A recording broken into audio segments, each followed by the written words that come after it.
100টা নমরুদকে যদি একসাথে করা হয় তাহলে একটা হাসিনা পাওয়া যাবে না।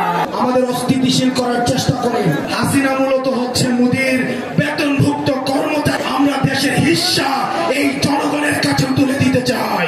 আমরা চাই এটা এখনই শেষ হয়ে যাক। তখন ইনক্লুসিভ ইলেকশন কোথায় ছিল? আওয়ামী লীগের অপরাধের ফিরিস্তি যদি দিতে যাই, ইতিমধ্যে আওয়ামী লীগের অপরাধের ফিরিস্তি অনেক দেওয়া হয়েছে। আমরা সহজভাবে যদি বলতে চাই, 100টা ফেরাউন 100টা নমরুদকে যদি একসাথে করা হয় তাহলে একটা হাসিনা পাওয়া যাবে না।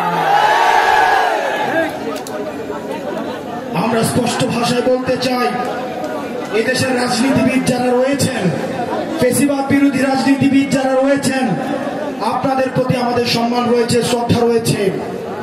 আপনাদের প্রতি আপনাদের দীর্ঘ 1.5 দশকের লড়াই সংগ্রামকে আমরা শ্রদ্ধা জানাই।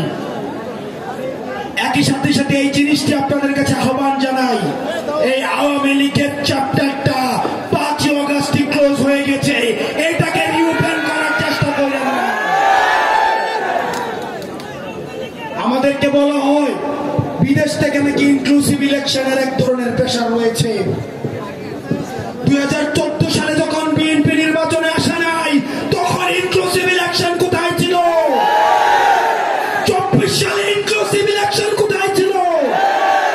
মিডনাইট ইলেকশনের সময় ইনক্লুসিভ ইলেকশন কোথায় ছিল? বাংলাদেশের রাজনীতি এই ভূখণ্ডের মধ্য থেকেই নির্ধারিত হবে।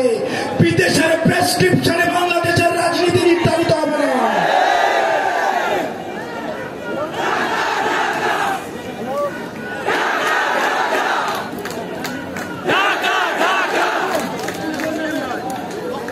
আমরা এই দেশের রাজনীতি আমরা দেখেছি, এই দেশটাতে ভাড়ায় খাটা হাসিনা মূলত হচ্ছে মোদির বেতনভুক্ত কর্মচারী হিসেবে